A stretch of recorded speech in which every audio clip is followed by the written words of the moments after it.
To the youth of Africa, listen to me carefully. We are standing on the edge of history, and this is the moment when you must decide, will you continue to wait for salvation from outside, or will you rise and claim your destiny?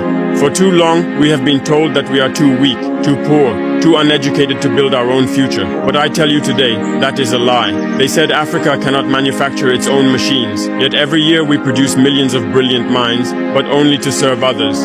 We train engineers, yet we import even the simplest tools. We have fertile lands, yet we depend on others for food. Why? Because we have been programmed to doubt ourselves. We have been taught to beg for aid, instead of building strength. We have been trapped in the illusion that without Europe, without America, we are nothing. But I see a different Africa, and I want you, the youth, to see it with me.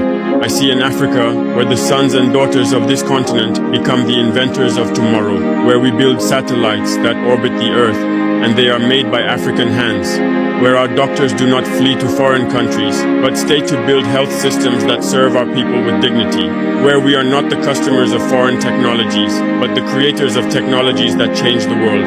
But my children, to get there, you must understand, no one will build this Africa for you. The liberation you want, the prosperity you desire, the respect you seek, you must build it with your own hands, and that begins with education. Not the kind of education that teaches you to pass exams and wear a suit, but the education that teaches you to solve problems, to think critically, to ask, what can I create? What can I improve? What can I build that my community needs? If your education is not making you more useful to your people, it is a prison, not freedom. And yet education alone is not enough. We must also have courage. Courage to innovate. Courage to fail and try again. Courage to stand tall and say, I will not run to Europe for a better life. I will build my better life here. Look at the world. It is built by men and women no different from you. They are not gods. They have no special blood. They succeeded because they believed they could, and because their societies invested in their talents. We must do the same. My vision is of an Africa where every youth is a soldier, not with guns, but with skills, with knowledge, with innovation. Imagine an Africa with its own search engines, its own social media platforms, its own tech giants, its own pharmaceutical industries, its own energy companies driven by solar and wind, from the Sahel to the Cape. This is possible, but it requires discipline. You cannot build the Africa of tomorrow if your mind is addicted to distraction. You spend hours scrolling, laughing at memes, watching others build, while you remain spectators in the theater of global progress. Enough. I call on you to wake up. I call on you to master skills, learn to code, learn to design, learn to farm smartly, learn renewable energy, learn manufacturing. If you do not, others will, and you will remain slaves, not by chains, but by ignorance. They carved out Africa, and it is the diaspora.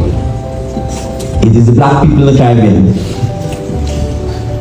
who started the fight for the liberation of Africa. It is Marcus Garvey. So I want you to read about Marcus Garvey. Born in Jamaica. And as early as the 1910s, he was able to say Africa for Africans. He was able to say we need to ensure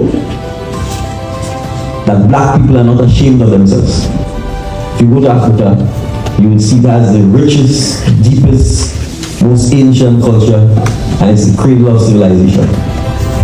And you go there so that you could actually be proud of who you are, and be proud that God chose to make us in His image and likeness. So the trip, even though it was only for 48 hours, was very good, because I got the opportunity to understand the profound, deep culture of Africa, and then second, to emphasize that as black people, we need to start taking our business, or economy, or assets, or education, or culture, or religion a lot more seriously. If we don't do that, we will continue being the poorest people on the planet. We will continue being laughed at, we will continue being taken advantage of. So the whole point of going was to ensure that we begin to explore deeper political, diplomatic, economic, social, travel, tourism, agricultural relations with the land and the continent of our forefathers.